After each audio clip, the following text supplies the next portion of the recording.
Sa gabing ito, tayo ay prayer meeting sa ating paisambahan, Journey Community Church, at nais ko kayong imbitahan na makipanalangin sa amin. At sa ngayon, ipapanalangin natin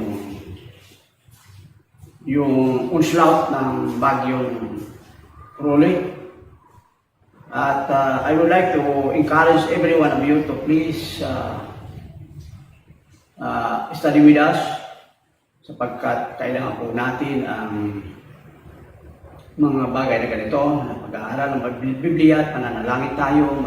Marami po tayo mga magpe-pray kasama natin, at sila ay may kanya-kanyang panalangin. At bago tayo dumako sa pag-aaral ng salita ng Panginoon, manalangin po tayo. Lord, marami pong salamat sa araw na to, na kami po, Panginoon, ay mananalangin ang sama-sama. Ipapanalangin namin, Panginoon, ang napakahalagang bagay at mga hinaing namin, Panginoon, mga concern namin, Panginoon, yung nangyaring bagyo sa Kapitulan. At nawa, Panginoon, ang gagawin namin sa gabing ito ay makapagbigay lugod o pleasure sa iyo, at hiniling po namin, Panginoon, nakuskusin mo po kami sa pamamagitan ng Banal na Espiritu na siyang nangunguna sa bawat isa sa amin. Panginoon, marami po salamat at pinupuri ka namin sa gabi ito. Yan po, Panginoon, namin dalangin sa pangalan ng Jesucristo. Amen. Sa ating pag-aaral sa gabi ito, ang pag-aaral natin ay tungkol sa katiyakan, sa paglapit at kapanatagan na humarap sa Panginoon, sapagkat binigyan po niya tayo ng katiyakan. At tayo ay panatag na lumalapit sa Kanya, sapagkat iyan po ang ibinigay ng Panginoon natin. Hayaan yung basahin ko na muna sa inyo ang tungkol sa katiyakan. Maraming mga tao ang nagtatanong kung talaga bang ang ating Kristiyanong pamumuhay ay may katiyakan. Ang kaligtasan ay binigay sa atin ng Panginoon ay tiyak. Tandaan natin na ang Biblia ay isinulat upang sabihin sa atin ang katiyakan ito. Ang katiyakan ay nakaugat sa walang hanggang pag-ibig ng Diyos na pumili sa atin upang maging Kanya at maingatan ng Kanyang mga kamay. Wala makakapaghiwalay sa atin sa Kanyang pag-ibig. Ang mga banal, maging sa matandang tipan at sa bagong tipan, ay nakaranas ng katiyakan ito. Kahit na kung minsan tayong mga mananampalataya ay nakakaramdam ng pag-aalinlangan, alam natin na mayroon tayong buhay na walang hanggan dahil kay Kristo, ang anak ng Diyos. Ito hindi dahil sa ating mga ginawa, kundi sa kung ano ang ginawa ng ating dakilang Diyos para sa atin. Iyan po ang katiyakan ibinibigay sa atin ng Panginoon. Sangayon sa unang Juan 5, talatang 13, ito ang sinasabi, mga kapatid. Isinulat ko ito sa inyo upang inyong malaman na kayo nananalig sa anak ng Diyos ay may buhay na walang hanggan. Hindi tayo nag-aatubiling lumapit sa Kanya sapagkat alam nating ibinibigay niya ang anumang hingin natin na naaayon sa Kanyang kalooban. Yamang alam nating diririg nga niya tayo, alam din nating ibibigay niya ang hiniling natin sa Kanya kung ito ay ayon sa Kanyang kalooban. At dapat nating malaman, mga kapatid, na ang kalooban ng Panginoon ay dapat sumatin. Alam natin ang kalooban ng Panginoon. Tingnan natin sa Juan 20:31. Juan 20:31. Bilang suporta.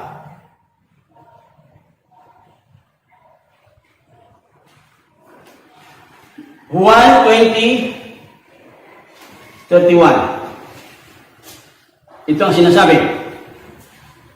Ang mga natala rito ay sinulat upang sumampalataya kayong si Jesus ang Mesiyas, ang anak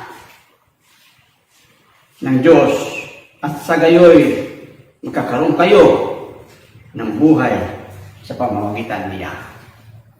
Isa po yan sa napakagandang kalooban ng Diyos na dahil sa ating pananampalataya sa Diyos, kay Kristo, na siya ang nabayubay, siya ang nagbayad ng ating mga kasalanan, magkakaroon po tayo ng buhay na walang hanggan.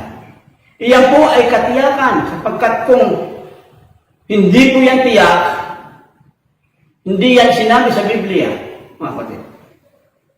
At ang Biblia ay nasulat nga upang bigyan tayo ng mga impormasyon tungkol sa katiyakan na yan.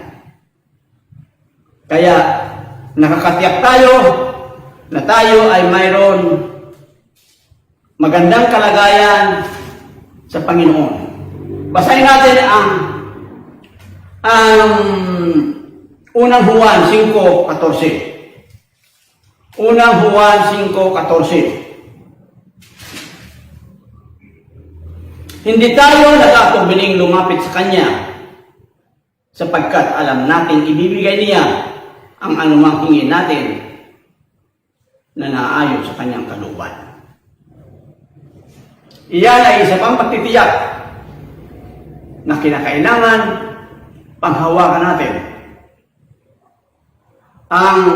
Ang kalooban niya ay nalaman natin na dapat tayo ay manalig sa Ama at sa Anak na siyang ating tagapagligtas. At sabi pa nga dito, maraming sinasabi dito ng mga commandments ng Panginoon na dapat sundin natin.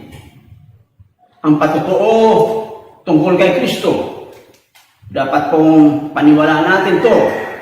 Ang sinasabi dito sa patotoo, si Kristo ay naparito sa sanlibutan, binautismuhan sa tubig, at nagbubo ng kanyang dugo sa kanyang kamatayan.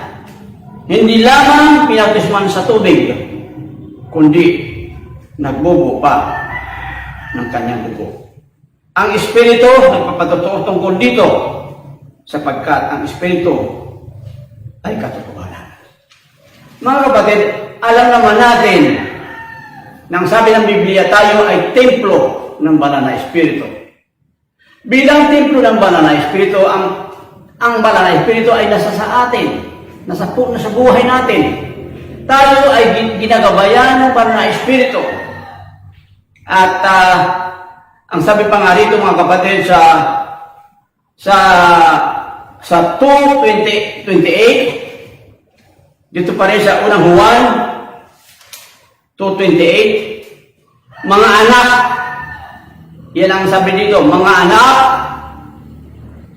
manatili kayo sa Kanya upang maging panatag ang ating loob sa muling pagparito niya at hindi tayo mahihiya sa Kanya sa araw na yun.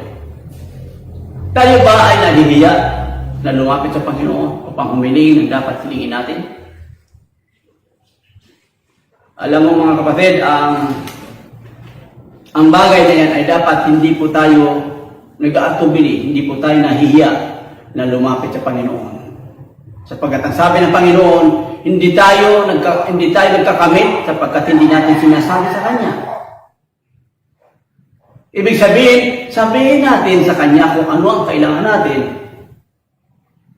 at iyan ay ibibigay sa atin ng Panginoon kung ayon sa Kanyang kalooban ang lahat ng yan. At basahin natin sa verse 15, sa 5, unang Juan 5, 15. Yung mga alam natin, dinirinig nga niya tayo, alam din natin ibibigay niya ang hinihiling natin sa Kanya. Dapat yung pong salitang yan ay mayroon hinihingi na pagtitiwala. Kinakailangan magtiwala tayo sa Panginoon. Na kapag humiling tayo, ibibigay niya ang ating hinihiling. Dito sa atin ang ating pinapanalangin, magkaroon po tayo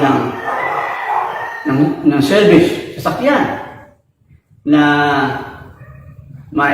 makakamit natin upang masundo natin ang mga kabataan at mga bata sa ating Children's Sunday School. Iyan po ay nasa sa isip natin yung vision natin na ibibigay ng Panginoon yan sapagkat hindi naman po yan personal kundi para sa ating iglesia. At sana ayon sa sinabi niya, dinirinig niya yan at gagawa siya ng kaparanan. Na ibibigay niya yan na magiging service ng church natin. Mayroon po niya magdadrive sa ating mga yung professional at mamaya idadalangin natin yan. So, pumunta po tayo sa unang Juan chapter 4 verse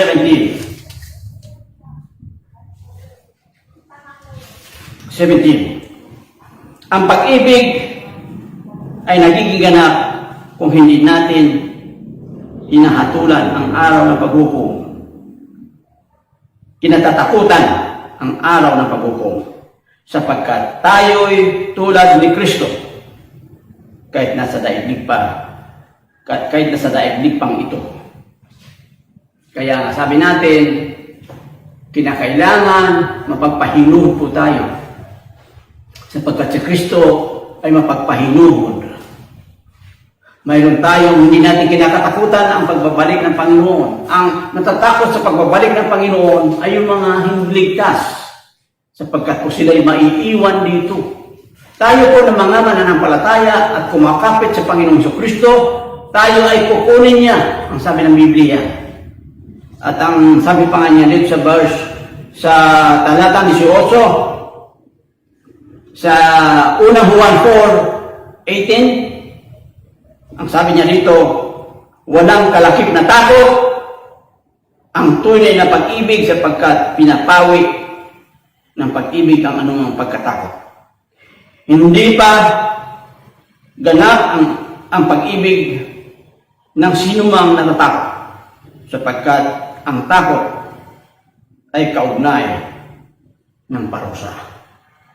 Tayo po mga kapatid, nananalig na ang Panginoon ay sumasa atin. Anumang oras na siya'y dumating, tayo po ay sa ilalim ng kapangyarihan ng Panginoon. At ang sabi ng Panginoon, tayo ay kukunin niya upang makasama niya hanggang sa kapanahunan. Walang hanggan. Ang sabi ng Bible, walang hanggan. Makakasama natin ang Panginoon. John chapter 14 verse 6. Ako ang daan, ang katotohanan at ang buhay. Sa John chapter 14 verse 6, ako'y babalik at kukunin ko kayo, ipaghahanda ko kayo ng mga mansyon at kung saan man ako, naroon kayo magpakailanman. Iyan po ang pangako ng Panginoon.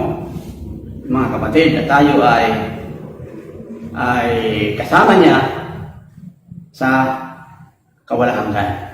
Sa buhay na walang hanggan, bibigyan tayo ng buhay na walang hanggan. So mga kapatid, tayo ay dumako sa mga panalangin. Ang mga mananalangin sa atin muna sa lahat ay si Resilient mananalangin para sa atin.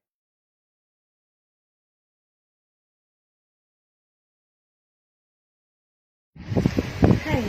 So, ako ulit yung makakasama niyo for first prayer point, which is na yung spiritual maturity, yung spiritual matters ng church natin. So, samahan niyo ako mag-operation. Okay, so let's pray.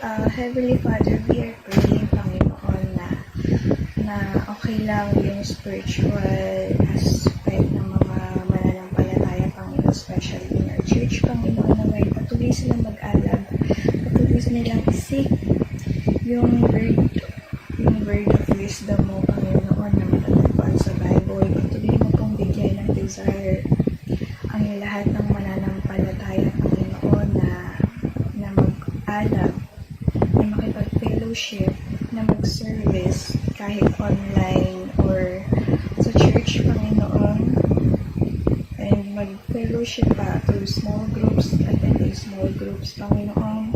Ikaw na pong bahala, mag-convict, mag-motivate sa kanila. Okay, Panginoon, pinag-pray po namin sila na patuloy mo po silang gabayan sa spiritual journey nila, sa spiritual journey namin, lalo ng mga coordinators, lalo na yung mga new believers, Panginoon. Alam po namin na this pandemic, Panginoon, ay hindi madali at sobrang challenging. At alam po namin na may spiritual battle kami na-experience. Kaya, Panginoon, gabayan mo ang bawat isa na magpalakasan pa through small groups to attending churches, Panginoon, and attending online. Ikaw na pong bahala sa lahat. Pinapabaya po namin ang lahat. In Jesus' name, we pray. Amen.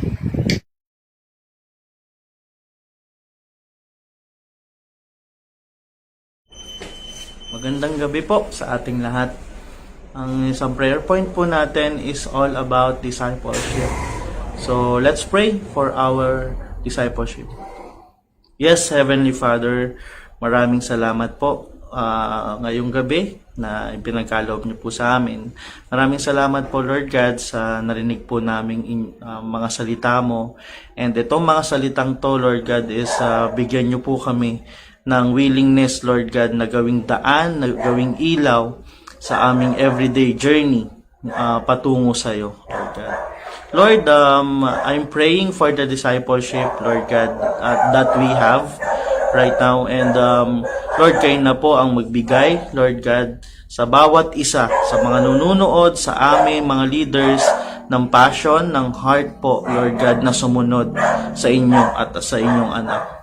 Lord, sabi nyo nga sa inyong salita sa Luke 9:23 that if we want to be a disciple, we must deny ourselves and take up our cross, and then we can follow you, Lord God. Lord, teach us, Lord God, to deny ourselves, to na isuko, Lord God, ang pagiging self-righteous po namin and sumunod sa iyo, Lord God. Lord, maraming salamat din po sa mga small group na natatag, Lord God. Maraming salamat po, Lord God, na even we are meeting online, is binibless nyo pa rin po, Lord God. Lord, guide our small group leaders and their members, Lord God, their assistant leaders sa kanilang mga small group, Lord God, and teach them, Lord God. Give them the knowledge and wisdom that they need, Lord God. Lord, maraming salamat sa mga breakout questions na ibinibigay niyo po sa amin na nagiging topic po namin sa small group, Lord God.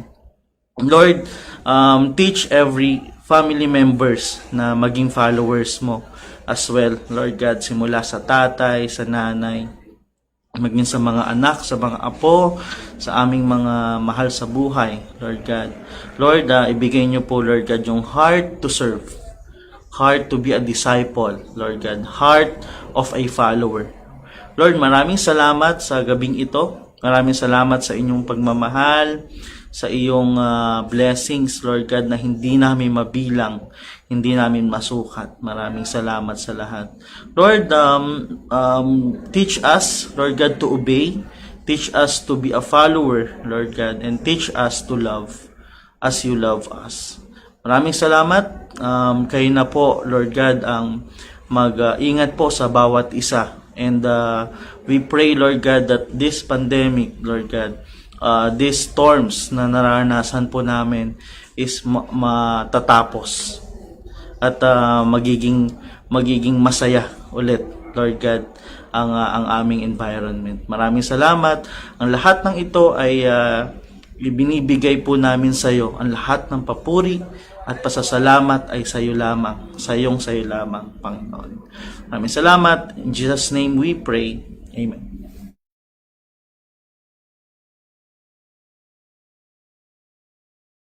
Magandang gabi po sa ating lahat. Pag-pray po natin yung ating mga core leaders ng ating church. So, let's pray po. Yes, Lord God, na makapangyarihan sa lahat. Pinupuri ka po namin at pinapasalamatan, Panginoon. Panginoon, maraming salamat po sa mga blessings na natatanggap po namin sa araw-araw, Panginoon, at sa mga darating pa po at matatanggap po namin, Lord God. Lord God, maraming salamat po sa buhay, sa pagmamahal nyo, Panginoon, sa kaligtasan na natatanggap namin, Panginoon. Maraming salamat, Panginoon, sa lahat na ginagawa niyo para sa amin, Panginoon. Panginoon, nagpipray ko po, Panginoon, at ilalapit sa inyo ang aming mga core leaders, Panginoon. Pinagpipray ko po, Panginoon, na maging effective, Panginoon, ang aming mga core leaders sa kanya-kanyang mga departments, Panginoon. Panginoon, alam ko po na ang lahat ng ito ay may mga dinadalang kanyang mga struggles, Panginoon, sa buhay, Lord God. Lord God, kayo na nga pong bahala kumawak ng aming mga problema, Panginoon, na mapagtagumpayan namin, Panginoon, pagkasama kayo, Lord God. Lord God, Panginoon, naway di po kami panghinaan ng loob, Panginoon, bagkus lumakas po kami, Panginoon, lalo na sa sitwasyon ngayon, Panginoon. Panginoon, ang pinagpipray ko din po, Panginoon, ang bawat leaders na hahawak at tumahawak ng mga kanya-kanyang mga disciples, Panginoon, na kayo na pong bahalang magbigay ng wisdom and knowledge, Panginoon, at i-bless niyo po sila, Panginoon. Panginoon, yun lamang po, Lord God, ang aking samot dalangin sa pangalan ni Jesus. Amen.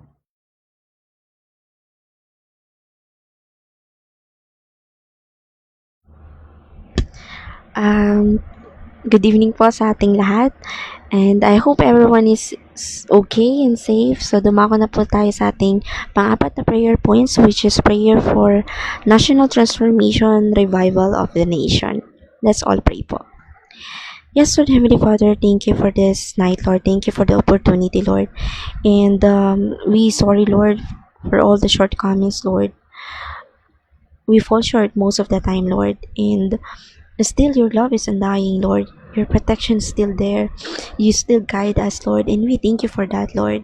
And Lord, we would like to take this opportunity to pray for the nation, Lord. Not only for the selective areas, but for the nation, Lord. Lord, I know marami nangyayari sa mundo, Lord. Marami nangyayari, not only coronavirus, Lord, but all the chaos that is happening, Lord. I know, kung kami lang, Lord, nagagawa ng paraan, hindi namin ito ma-resolve, no? Hindi namin kaya, Lord. That's why we are kneeling down and we are praying, Lord, na kayo po yung makagawa ng paraan to resolve what is happening, Lord. And we would like to take this opportunity to pray for our president, Lord, the country's president, Lord, that you will give him enough wisdom and knowledge so he can lead people, his nation, Lord, according to your will and ways, Lord. And Father, we would also want to pray that you would surround our president with wise counsel, men and women with integrity, Lord, na walang gusto kundi yung ikabubuti ng bansa, Lord. Lord, down to our president, down to its subordinates, Lord, kayo po yung bahala, kayo po yung magbukas ng isipan nila at puso nila, Lord, na ano ba yung decision na gagawin nila. Always consult your name, Lord. Always pray and call your name, Lord. And also, we would like to pray for the frontliners of the nation, Lord, Lord, guide them, help them, protect them as they are searching for effective vaccine for this coronavirus, Lord. Lord, guide them, their family, Lord, as they are searching for effective vaccine, Lord. And we also want to take this opportunity, Lord, to pray for the leaders of the churches, Lord, for the ministry, Lord. Lord, we pray for our pastors, Lord, that you will give him enough knowledge and wisdom as well so he can lead the nation, Lord, his people, Lord. And help us also, Lord, the people of the church, to continue what we are doing, Lord. To continue, help other people to hear your words, Lord. And help us also, Lord, na makaisip ng iba pang ways, Lord, na mag-extend yung aming mga hands, Lord, sa ibang tao, Lord. Hindi namin po yung magagawa without you, Lord. Lord, help us not to conform to the pattern of this world, Lord, but to remind us na kayo po yung source ng lahat ng ito, Lord. Lord, remind ourselves, Lord. Help us to remind ourselves what is our task and goal, Lord. We know that the life that we have here on earth is temporary. Everything that we have on earth will vanish anytime soon. And your promise will never, Lord. And panghawakan namin yun, Lord. Lord, kayo po yung bahala sa amin. Itinataas po namin lahat ng prayer sa pangalan niyo, Lord. And we love you, and we will always be. In this all we pray in Jesus' mighty name. Amen.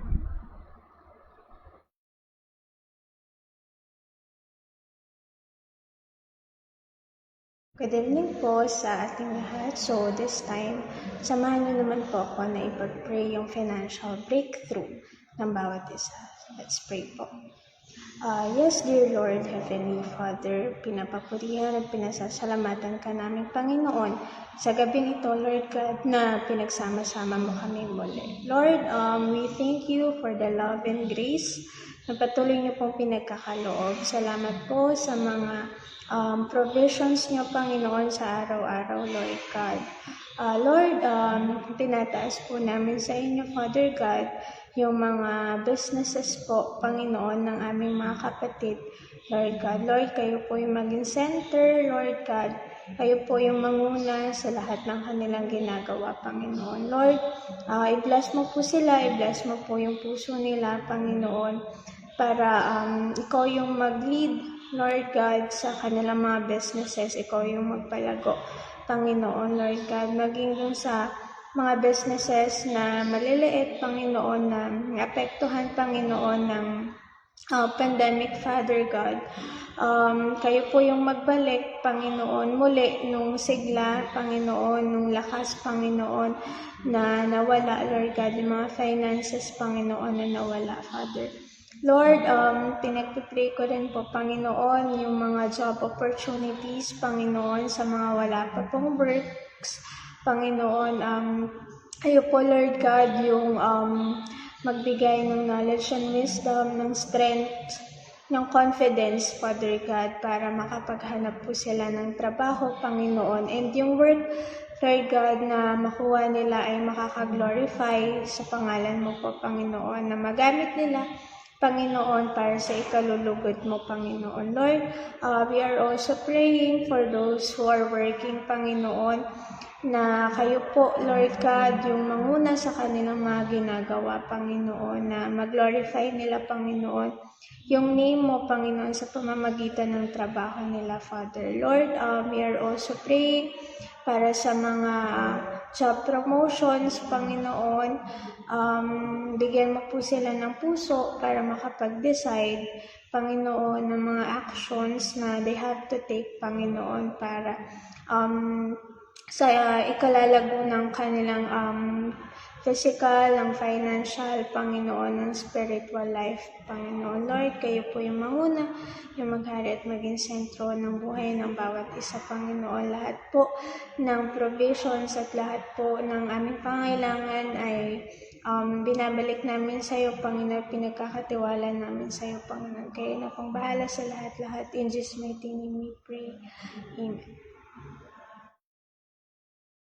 Tayo po ay manalangin sa ating pagtatapos ng ating prayer meeting sa gabing ito. Ipapanalangin natin ang bangon kabikulan. At alam naman natin na maraming napektuhan ang bagay na ito at idulog natin, specific na panalangin natin. Lord, maraming salamat sa iyong pag-iingat sa bawat isa sa amin. Idinadalangin ko, Panginoon, sa hapong ito, Panginoon namin Diyos, ang bangon kabikulan.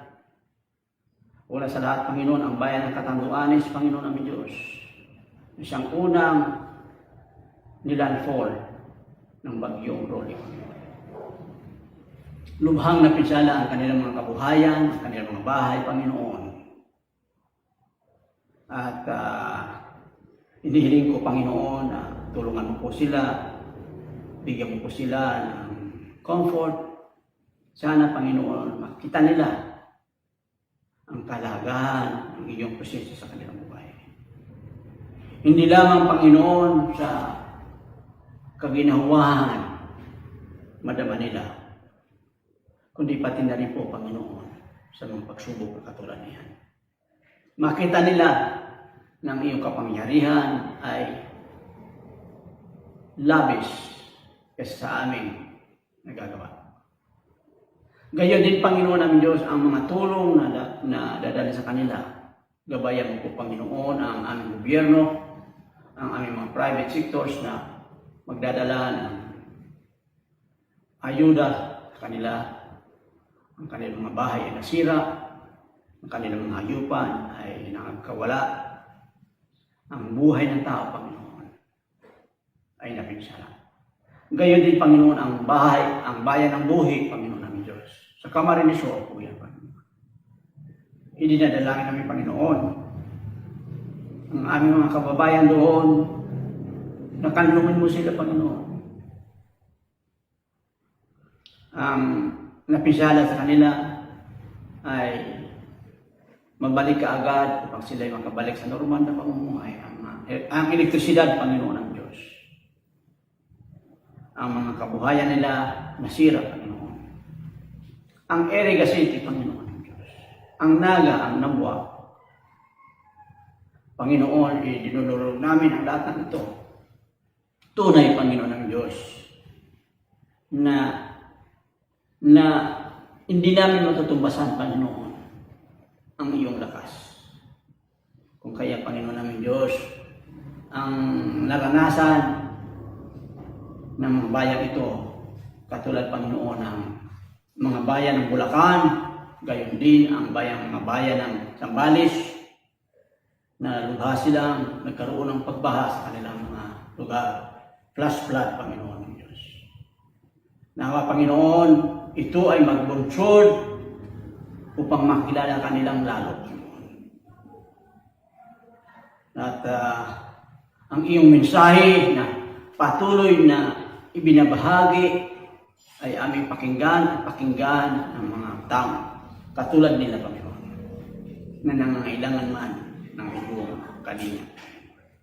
Hindi lamang pisikal na kalinga, kundi pati na rin ang pinakamalaga, ang aming spiritual na pagkakilala sa iyo.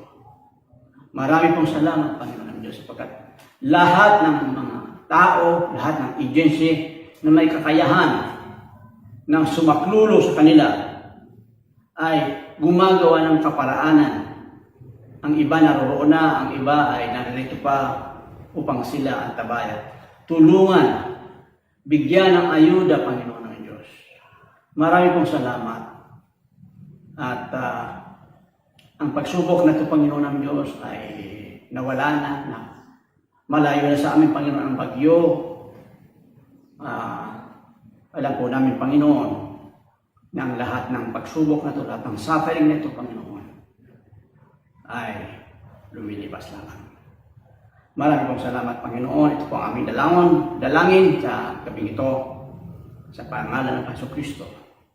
Amen. Nais ko pong iparating sa bawat isa sa atin na kung tayo ay mayroong mga kamag-anak na nagdanas ng pinsala ng bagyo, ay i-send nyo sa amin upang idalangin natin. At ang Global Church ay mayroon invitation sa bawat church na anumang bagay ang may tutulong natin, may papadala doon. Sila ang maggagawa ng paraanan. Ang Global Church, mga kapatid. Kung kaya't inihikayat ko ang bawat isa na kung kayo ay may mga panalangin na idululog natin sa mga araw na ito, ay iparating nyo lamang po sa amin upang idalangin natin. Hindi man natin maibigay ang kasapatan sa panalangin ay sapat para sa kanila. Ang mga bayang ito sa Kamikulan ay napinsala. Nagkaroon ng pagkasira ang kanilang mga bahay, ang kanilang mga pananim. Pero umasa tayo na ang Panginoon ay sasakluluan tayo. May kanya-kanya po tayong limitasyon, subalit ang Panginoon ang Diyos. Ang Panginoon natin Diyos, wala po siyang limitasyon sa lahat ng bagay ito. Iyan po ang tungkol sa kalamidad na yung Typhoon Ruli. At nais ko pang mga kapatid na anyayahan ko kayo sa darating na linggo na pumarito, idalangin natin ang lahat ng yan. Ang mga kaibigan natin doon sa Kabikulan, mga relatives natin sa Kabikulan, idalangin natin sama-sama. At yun lamang po mga kapatid ang aking pinaparating sa bawat isa sa atin. Sana sumaatin ang Panginoon ngayon at